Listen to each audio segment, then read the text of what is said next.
नमस्कार दोस्तों, मैं पारसमणि चौहान अपने YouTube चैनल उज्ज्वल क्लासेज RTP में आपका स्वागत करता हूं। तो आज हम बात करने वाले हैं फिजिक्स की, क्लास 10th का फिजिक्स। और फिजिक्स में हम लोग सेकेंड चैप्टर पढ़ रहे हैं।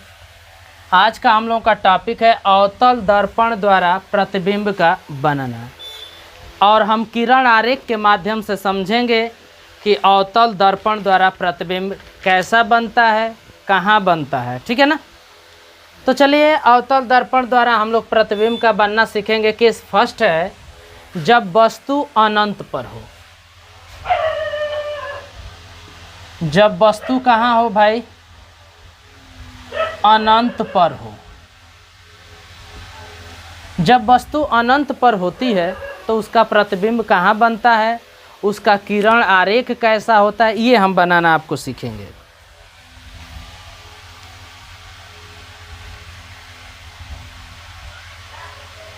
ये आपने लिया अवतल दर्पण।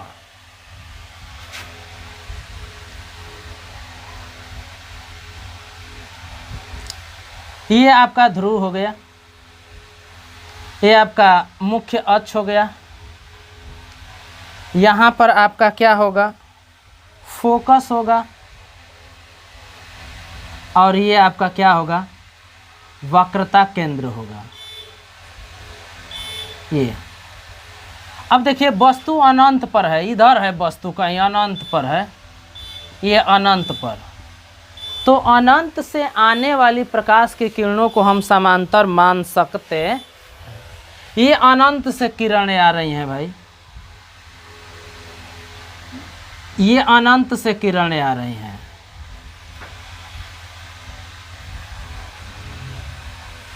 ठीक है। जब अनंत से किरणें आ रही हैं, देखिए एक फोकस से आ रही है, तो फोकस से आने वाली जो किरण होती है ना, परावर्तन के बाद मुख्य अक्ष के क्या हो जाती है? समांतर होती है।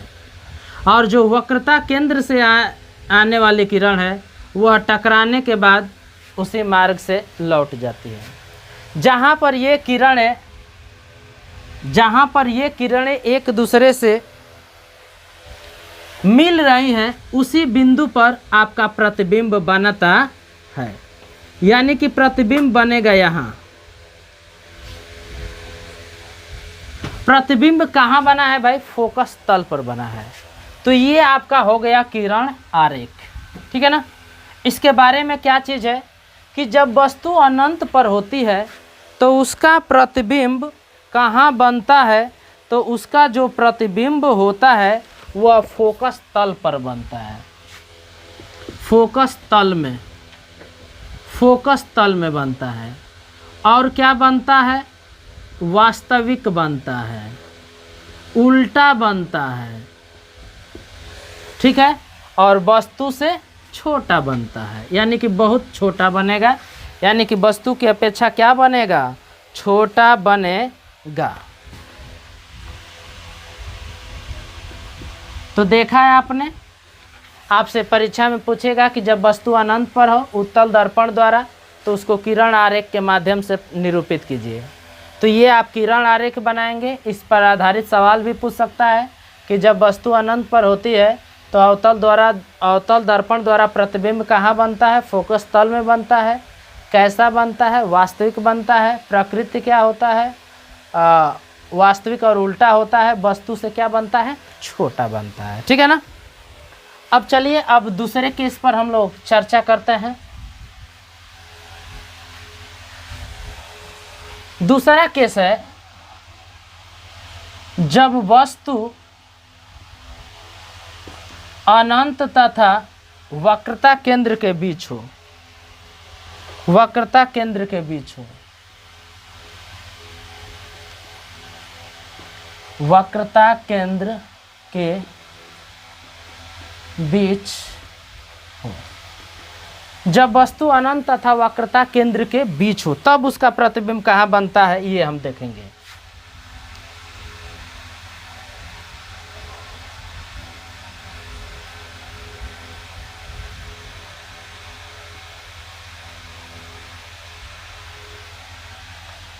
देखिए, ये अनंत हो गया, ये वक्रता केंद्र हो गया, ये फोकस हो गया। वस्तु हमारी यहाँ है, अनंत और वक्रता केंद्र के बीच है। तो आपको मैं बताया हूँ कि प्रतिबिंब जानने के लिए वस्तु के समांतर, वस्तु से होकर मुख्य अक्ष के समांतर एक किरण लेते हैं। तो यह कहाँ से होकर जाएगी? फोकस से होकर जाएगी। और एक हम कैसी किरण लेते हैं? वक्रता केंद्र से होकर जाने वाली किरण लेते हैं। और ये दोनों किरणें जहाँ पर काटती हैं वहीं पर प्रतिबिंब बनता है। तो ये रहा किरण आरेख। किसके लिए किरण आरेख रहा? जब वस्तु अनंत तथा वक्रता केंद्र के बीच होती है तब का। अब सवाल ये है कि प्रतिबिंब कैसा बनेगा, कहाँ बनेगा? तो प्रतिबिंब वक्रता केंद्र और फोकस के बीच बनता है, वस्तु से छोटा बनता है, उल्टा बनता है और वास्तविक बनता है। वास्तविक और उल्टा तो हमेशा बनता है। 6 केस हैं अवतल दर्पण के सामने रखने के, 6 केस हैं वस्तु को। तो 5 केस में वास्तविक और उल्टा बनेगा। जो 6वां केस है उसमें आभासी बनेगा और सीधा बनेगा। तो ये आप याद रख लीजिएगा कि 5 केस में वास्तविक और उल्टा तो बनना ही है। तो इस दशा में वस्तु का प्रतिबिंब कहाँ बना था? वक्रता केंद्र और फोकस के बीच बना था, उल्टा बना था, वास्तविक बना था, वस्तु से सीधा बना था। अब चलते हैं जब वस्तु वक्रता केंद्र पर हो। तीसरा केस है जब वस्तु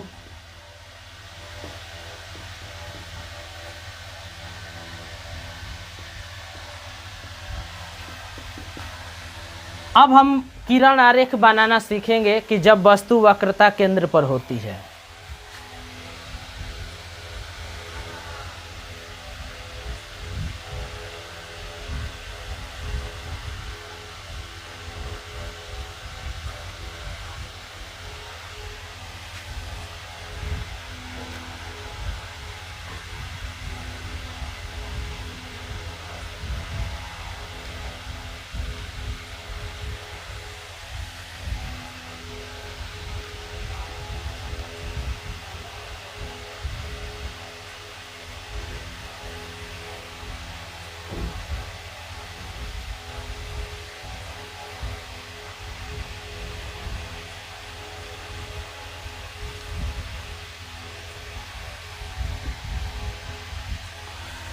जब वस्तु वक्रता केंद्र पर होती है तो इसको जानने के लिए हम वस्तु से होकर मुख्य अक्ष के समांतर एक किरण लेते हैं और एक हम फोकस से जाने वाली किरण लेते हैं। जहाँ पर ये किरणें काटती हैं वहीं पर प्रतिबिंब बना है। तो प्रतिबिंब कैसा बनता है? मैंने बताया है कि वास्तविक और उल्टा तो बनेगा ही। यहाँ पर वस्तु के बराबर बनता है, ठीक है, और वक्रता केंद्र पर ही बनता है। जहाँ पर वस्तु होती है वहीं पर बनता है। अब इसके बाद हम लोग चलते हैं चौथा केस पर। चौथा केस क्या है? जब वस्तु वक्रता केंद्र तथा फोकस के बीच हो। वक्रता केंद्र तथा फोकस के बीच हो।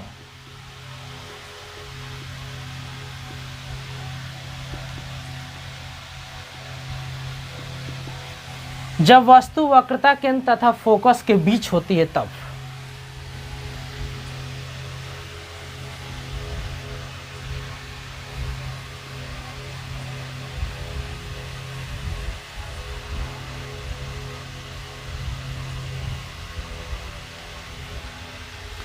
अब हम वस्तु को क्या करेंगे भाई? वक्रता केंद्र और फोकस के बीच लेंगे, यहाँ लेंगे।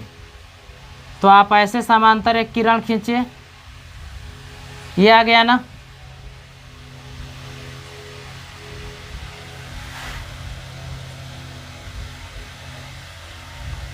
इसके बाद आप एक वक्रता केंद्र से जाने वाली किरण लेंगे।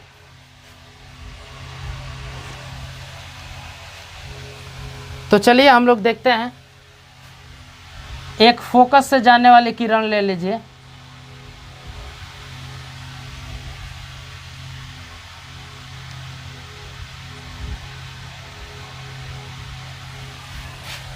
जब वस्तु वक्रता केंद्र तथा फोकस के बीच होती है तो वस्तु का प्रतिबिंब वक्रता केंद्र के बाद बनता है, वस्तु से बड़ा बनता है, उल्टा बनता है और वास्तविक बनता है। तो आप याद रखिएगा, यह किरण आरेख किसका है? जब वस्तु वक्रता केंद्र तथा फोकस के बीच होती है, वस्तु का प्रतिबिंब कहाँ बनेगा? वक्रता केंद्र के बाद बनेगा, उल्टा बनेगा, वास्तविक बनेगा और वस्तु से बड़ा बनेगा। तो हम लोगों ने 4 केस पढ़ लिया है और मैं आपसे यह कहना चाहूँगा कि हमारे YouTube चैनल उज्ज्वल क्लासेज RTP को आप अधिक से अधिक दोस्तों में शेयर करें, सब्सक्राइब करें और वीडियो पसंद आए तो लाइक तो बिल्कुल करें। अब मैं आपको 5वां केस बताने जा रहा हूँ। जब वस्तु फोकस पर हो, जब वस्तु फोकस पर हो, फोकस पर हो, तो जब वस्तु फोकस पर होती है तो उसका प्रतिबिंब कहाँ बनता है ये हमें देखना है। तो चलिए देखते हैं।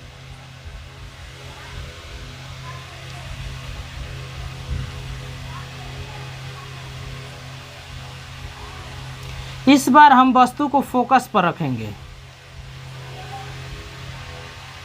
ये वस्तु फोकस पर हो गया, ये वक्रता केंद्र हो गया, यहाँ पर हम वस्तु को रखे हैं, ठीक है ना। अब इस वस्तु का प्रतिबिंब कहाँ बनेगा ये देखना है।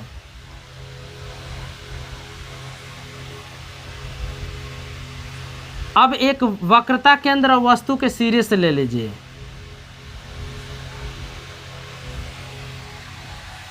क्या पता चला आपका कि ये जो किरणें हैं वह कहाँ काटेंगी, कहाँ प्रतिच्छेदित करेंगी? अनंत पर। तो यानी कि यह किरण आरेख हो गया जब वस्तु कहाँ हो? फोकस पर हो। और इसके बारे में आप तथ्य जान जाइए कि जब वस्तु फोकस पर होती है तो उसका प्रतिबिंब अनंत पर बनता है, वस्तु से बहुत बड़ा बनता है, उल्टा बनता है, वास्तविक बनता है। और अंतिम और 6वां केस, जब वस्तु का प्रतिबिंब क्या बनता है? आभासी बनता है। ये आप केस याद रखेंगे। जब वस्तु का हो भाई? फोकस तथा ध्रुव के बीच हो, फोकस तथा ध्रुव के बीच हो। जब वस्तु फोकस तथा ध्रुव के बीच होती है तब उसका प्रतिबिंब कैसा बनता है ये देखना है हम लोगों को।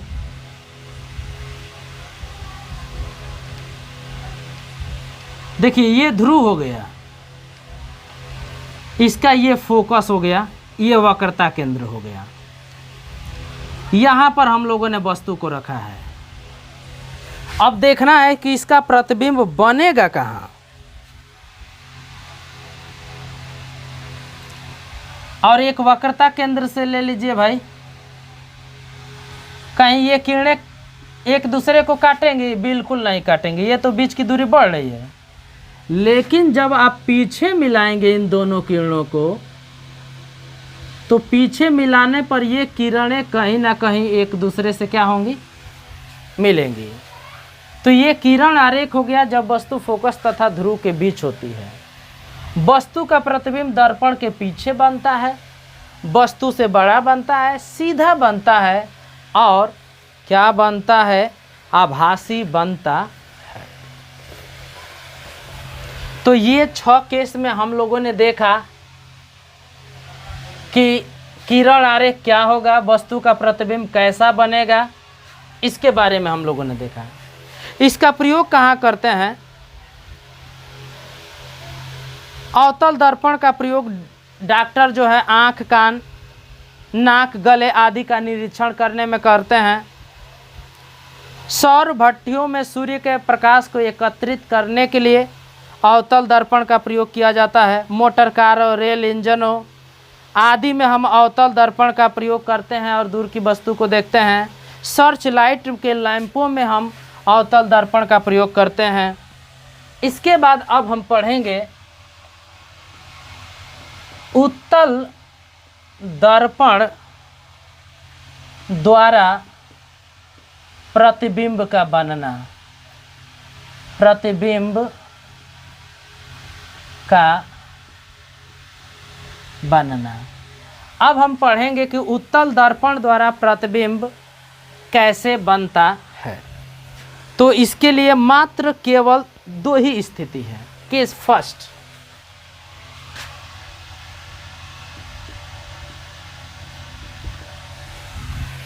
चलिए तो हम लोग अब सीखेंगे कि उत्तल दर्पण द्वारा जो प्रतिबिंब बनता है वह कैसा बनता है। तो पहला स्थिति है कि जब वस्तु अनंत पर हो।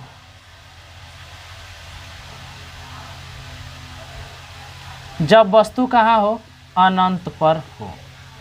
तो चलिए देखते हैं। अब अवतल दर्पण लेना है, उत्तल दर्पण लेना है। ये हमारा उत्तल दर्पण हो गया, ये आपका ध्रुव हो गया और ये आपका अनंत हो गया। ठीक है। अब अनंत पर आपको वस्तु लेना है। चलिए ये अनंत पर हमारी वस्तु है। यहाँ से प्रकाश किरणें जा रही हैं, ये देखिए।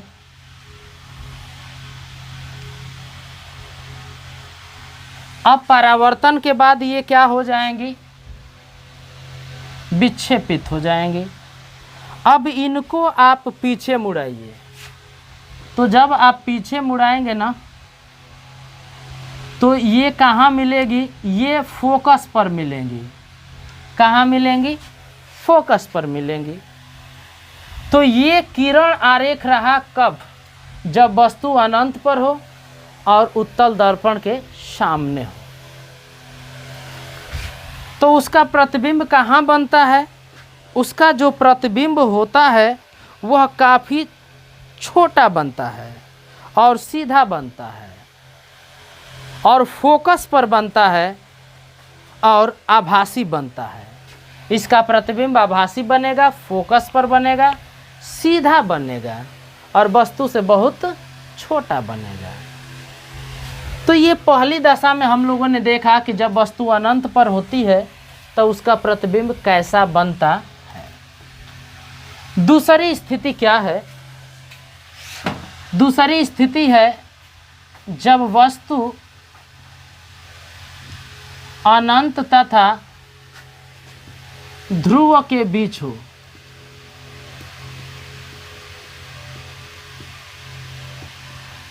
अब इसका हम बनाते हैं आपको। ये हमारा उत्तल दर्पण हो गया। वस्तु अब ध्रुव के और अनंत के बीच में यहाँ पर हमने वस्तु को रख दिया। अब देखेंगे कि इसका प्रतिबिंब कहाँ बन रहा है। तो ये हमने एक वस्तु से और मुख्य अक्ष के समांतर लिया। इसको जब आप मिलाएंगे तो यह कहाँ मिलेगा? फोकस पर मिलेगा। एक हम वक्रता केंद्र से होकर जाने वाली किरण लेंगे। ये डाट डाट मिलाइए। जहाँ पर दोनों किरणें कटेंगी वहीं पर प्रतिबिंब बनेगा। तो जब वस्तु अनंत तथा ध्रुव के बीच में होती है तो उसका प्रतिबिंब ध्रुव तथा फोकस के बीच बनता है, वस्तु से छोटा बनता है, सीधा बनता है और आभासी बनता है। तो इस तरह से हम लोगों ने देखा कि उत्तल दर्पण द्वारा प्रतिबिंब कहाँ बनता है, अवतल दर्पण द्वारा प्रतिबिंब कहाँ बनता है। अब हम पढ़ेंगे कि उत्तल दर्पण का उपयोग क्या है।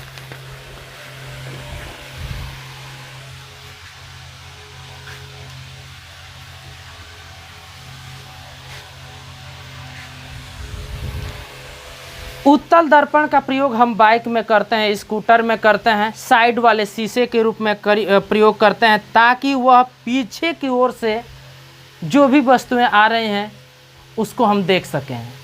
और एक और फ़ायदा होता है कि वह काफ़ी बड़े क्षेत्र को दिखाता है। उत्तल दर्पण का प्रयोग हम लोग क्या करते हैं? गली में, बाज़ारों में, लाइट में करते हैं ताकि लाइट का प्रकाश चारों तरफ क्या हो जाए? फैल जाए। क्योंकि उत्तल दर्पण जो है वह प्रकाश को क्या करता है? फैलाता है। अब इसके बाद हम लोग पढ़ लेते हैं, जिस तरह से आपने निर्देशांक ज्यामिति के लिए चिन्हों का प्रयोग पढ़े हैं, चिन्हों का नियम पढ़े हैं, उसी तरह से दर्पणों के लिए भी चिन्हों का नियम है, कब किसी दूरी को प्लस लेंगे, कब माइनस लेंगे, ये आपको देखना है। चिन्ह परिपाटी,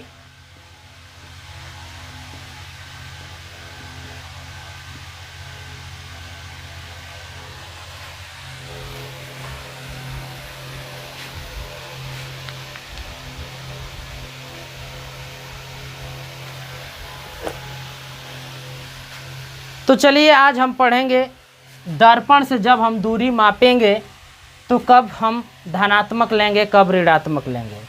जैसे मान लीजिए यह कोई दर्पण हो गया, चाहे उत्तल दर्पण ले लीजिए चाहे अवतल दर्पण ले लीजिए। पहली चीज़ कि वस्तु जो है वह हमेशा दर्पण के बाईं तरफ रखी जाएगी और हमेशा मुख्य अक्ष के ऊपर रखी जाएगी। ये एक नियम हो गया कि दर्पण के सामने जो आप वस्तु लेंगे वो हमेशा बाईं तरफ होगा और मुख्य अक्ष से ऊपर होगा। बाईं तरफ की जो दूरी होती है वो ऋणात्मक ली जाती है और दाहिनी तरफ की जो दूरी होती है वो धनात्मक ली जाती है। मुख्य अक्ष से ऊपर जो होता है वो धनात्मक लिया जाता है, मुख्य अक्ष से जो नीचे होता है वो दूरी हम क्या लेते हैं, ऋणात्मक लेते हैं। यानी कि प्रकाश किरणें की चलने की दिशा में हम लोग दूरी धनात्मक लेते हैं और प्रकाश किरणों के विपरीत दिशा में दूरी क्या लेते हैं, ऋणात्मक लेते हैं। तो आप ये याद रखिएगा कि दर्पण के सामने वस्तु हमेशा बाईं तरफ मुख्य अक्ष के ऊपर रखी जाती है, दर्पण के बाईं तरफ दूरी ऋणात्मक और दाहिनी तरफ धनात्मक, मुख्य अक्ष से ऊपर धनात्मक, मुख्य अक्ष से नीचे ऋणात्मक ली जाती है। चाहे ऐसे कह लीजिए कि प्रकाश की चलने की दिशा में यदि दूरी लेते हैं तो वह धनात्मक और उसके विपरीत लेते हैं तो ऋणात्मक। दर्पण के ध्रुव से वस्तु की जो दूरी होती है ना उसको हम U से दिखाते हैं। ध्रुव से जो प्रतिबिंब की दूरी होती है, प्रतिबिंब की जो दूरी होती है उसको हम V से दिखाते हैं और ध्रुव से जो फोकस की दूरी होती है उसे हम स्मॉल f से दिखाते हैं।